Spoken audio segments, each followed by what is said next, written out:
করি আলহামদুলিল্লাহ। তো আল্লাহ পাক রব্বুল আলামিন দুনিয়াতে মানুষকে পাঠালেন যে তোমরা দুনিয়াতে যাবে, যে তোমরা আমার ইবাদত করবে, এই জন্য নাকি? তো যখন এই মানুষকে আল্লাহ তাআলা সৃষ্টি করতে চাইলেন, আল্লাহ পাক রব্বুল আলামিন ফেরেশতাদেরকে ডাকলেন যে তোমরা এদিকে আসো, তোমাদের সঙ্গে কথা আছে। তো আল্লাহ তাআলা কোরআনের মধ্যে বলতেছেন, সূরা বাকারার মধ্যে বলেন যে ওয়া ইয ক্বালা রাব্বুকা লিল মালাইকাতি ইন্নী জাইলুন ফিল আরদি খলিফা। যে ওয়া ইয ক্বালা, আল্লাহ তাআলা বললেন যে রাব্বুকা লিল মালাইকা, যে ওয়া ইয ক্বালা রাব্বুকা, আল্লাহ তাআলা বললেন লিল মালাইকা, ফেরেশতাদেরকে, যে ইন্নী জাইলুন ফিল আরদি খলিফা, আমি দুনিয়াতে এরকম প্রতিনিধি পাঠাতে চাই, মানুষ বানাতে, মানে মানুষ পাঠাতে চাই। তো তোমরা কি বলো?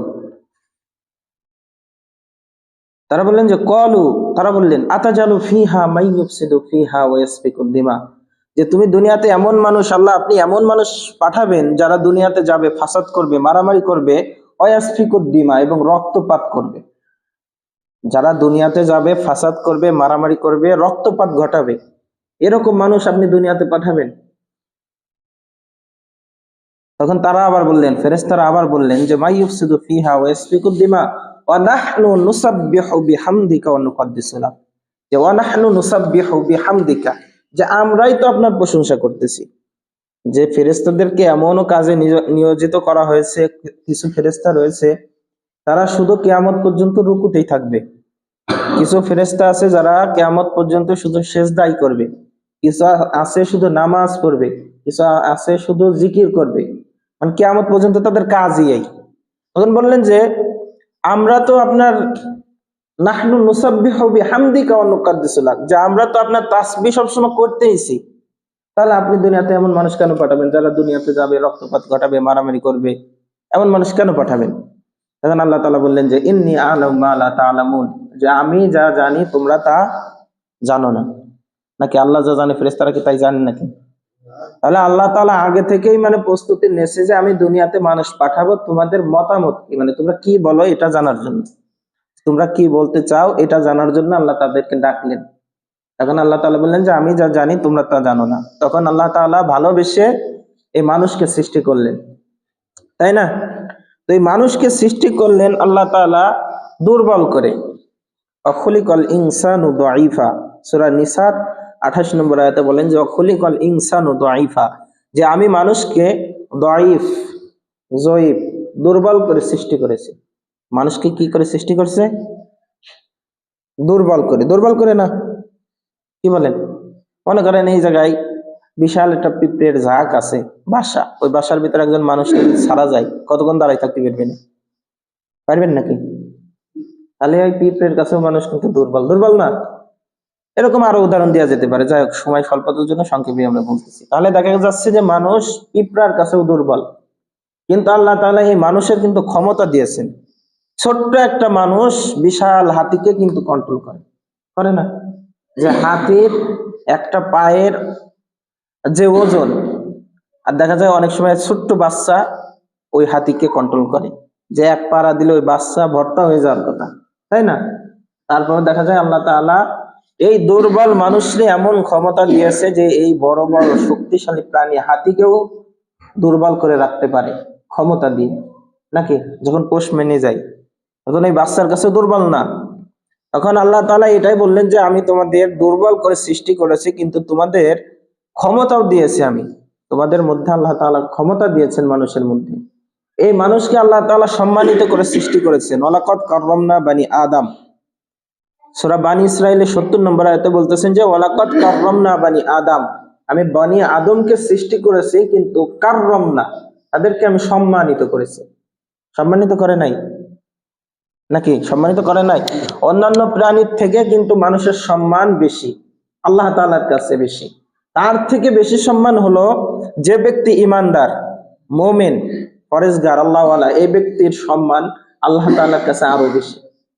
এখন আসেন যে একটা মানুষের উদাহরণ যদি এরকম দেয়া যেতে পারে যে একটা মানুষ মনে করেন 10 থেকে 15 বছর বিবাহ করছে, কোনো সন্তান হয় না।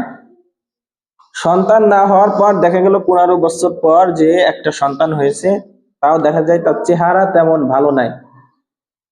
বসো। তার চেহারা অত সুন্দর হয় নাই, শরীর স্বাস্থ্য যাই হোক মোটামুটি। 15 বছর পরে যদি এই সন্তান হয়, সন্তান হওয়ার পর যদি ওই বাবা মাকে বলা হয় তোমার এই সন্তানকে আমরা 5 কোটি টাকা দিয়ে কিনে নিব, ওই সন্তানকে বিক্রি করবে তারা? কি মনে হয় করবে? বলবে যে এতদিন পরে হয়েছে, 5 কোটি কে তোমরা 50 কোটি দিলেও বিক্রি করা যাবে না, তাই না? তাহলে দেখা যায় একটা সন্তান হয়েছে 15 বছর পর, যদি কালো হয়, কুৎসিত হয়, তারপরেও বাবা মা কিন্তু এই সন্তানকে বিক্রি করবে না। করবে নাকি? করবে না। তাহলে দেখা যায় আল্লাহ তাআলা এই মানুষকে সৃষ্টি করছেন, যদিও মানুষের মধ্যে কালো আছে, ধলা আছে, সুন্দর আছে, ফর্সা আছে, তারপরে আল্লাহ তাআলা কিন্তু এই মানুষের সৌন্দর্য, এই ফর্সা কালো এগুলো দেখেন। দেখে কি মানুষের ঈমান কেমন। মানুষের ঈমান যত ভালো হবে, ওই মানুষকে আল্লাহ তাআলা তত কবুল করবেন। যেমন হযরত বেলাল রাদিয়াল্লাহু তাআলা আনহু, তিনি কিন্তু কালো ছিলেন। কালো ছিলেন না? ইতিহাসের পাতায় পাওয়া যায় যে কয়েকজন কালোর মধ্যে এই বেলাল একজন কালো ছিলেন। তার ঠোঁট গুলো এরকম ঝুলা ছিল, ঝুলে পড়া। তাহলে বুঝতে পারছি এমনিতেই কালো, তারপর যদি ঠোঁট এরকম ঝোলা হয় তাহলে কেমন, তাই না? তো এই বেলাল রাদিয়াল্লাহু তাআলা আনহু ঈমান আনার জন্য তার মর্যাদা এতটা বাড়ছে যে আল্লাহ নবী যখন মেরাজে গেলেন, আমরা তো মেরাজের ঘটনাগুলো শেষ করতে পারছিলাম না। তো মেরাজে যখন গেলেন, জিবরাইল আলাইহিস সালাম বললেন যে আল্লাহ নবী, এর উপরে আর আমার যাওয়ার ক্ষমতা নাই, আমার স্থান এই পর্যন্ত, এর উপরে আমি আর যাইতে পারবো না। তখন ওই পথটুক আল্লাহ নবী একা একা যাচ্ছিলেন। তো একা একা যাওয়ার পথে আল্লাহ নবী শুনতে পাইলেন যে হযরতে বেলালের পায়ের আওয়াজ। হযরতে বেলালের পায়ের আওয়াজ, জিবরাইল যে পর্যন্ত যাইতে পারে তার উপরে যাইতে পারে না, সেই উপরে বেলালের পায়ের আওয়াজ আল্লাহ নবী শুনতে পাইলেন। তাহলে এই বেলাল রাদিয়াল্লাহু তাআলা আনহু কালা হওয়ার পরেও, কালো মানুষ ছিলেন, তারপরেও তার মর্যাদা এতটা বাড়ছে যে সে ইমানদার ছিল, মুমিন ছিল, আল্লাহওয়ালা ছিল, নাকি? তো এই জন্য আল্লাহ তাআলা এই মানুষকে এতটা দামি করছেন যে মানুষের যখন ঈমান থাকবে, মানুষের যখন ঈমান থাকবে, তার সাথে সাথে কয়েকটা গুণ লাগবে। সাথে সাথে কয়েকটা কি লাগবে? গুণ। যখন মানুষের মধ্যে এই গুণগুলো থাকবে, তখন ওই মানুষটাও ওই রকম দামি হতে পারবে। সেই গুণগুলো কি? আল্লাহ তাআলা সূরা আলে ইমরানের 110 নম্বর আয়াতে বলেন যে কুনতুম খায়রা উম্মাহ উখরিজাত লিন-নাস তা'মুরুনা বিল মারুফ ওয়া তানহাউনা আনিল মুনকার।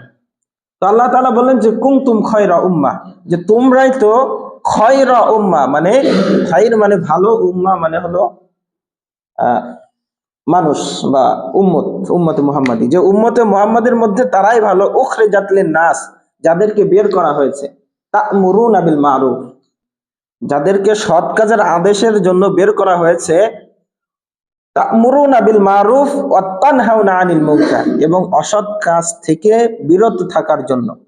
যারা সৎ কাজের আদেশ করবে, অসৎ কাজ থেকে বিরত থাকবে, মানুষকে বাধা দিবে, এই মানুষগুলো আল্লাহ তাআলার কাছে শ্রেষ্ঠ উম্মাহ। এই মানুষগুলো আল্লাহ তাআলার কাছে শ্রেষ্ঠ মানুষ। তাহলে এখন আমাদেরকেও কি করতে হবে? সৎ কাজের আদেশ করতে হবে, অসৎ কাজে নিষেধ করতে হবে। এই কাজগুলো আমাদের করতে হবে যদি আমরা এরকম শ্রেষ্ঠত্ব দাবি করতে চাই, নাকি? তাই করা লাগবে না? যদি আমরা শ্রেষ্ঠত্ব করতে চাই, তাহলে আমাদেরকেও সৎ কাজের আদেশ করতে হবে, অসৎ কাজে নিষেধ করতে হবে। এখন কথা যে হুজুর, আমরা সৎ কাজে, আমরা তো একজন সাধারণ মানুষ, মহল্লার মধ্যে একজন সাধারণ মানুষ, আমাদের না আছে ক্ষমতা, না আছে অর্থ সম্পদ, তাহলে আমরা কিভাবে সৎ কাজের আদেশ অসৎ কাজের নিষেধ করতে পারি, নাকি? তাই না? আমরা তো সাধারণ মানুষ, এই কাজগুলো তো দেখা গেছে সৎ কাজের আদেশ তো তারা করবে যারা ক্ষমতাশীল, তারা করবে না। আর অসৎ কাজের নিষেধ তারা করবে যারা ক্ষমতা আছে, টাকা পয়সা আছে, পাওয়ার আছে, এরা অসৎ কাজে নিষেধ করবে। আমরা কেমনে করতে পারি?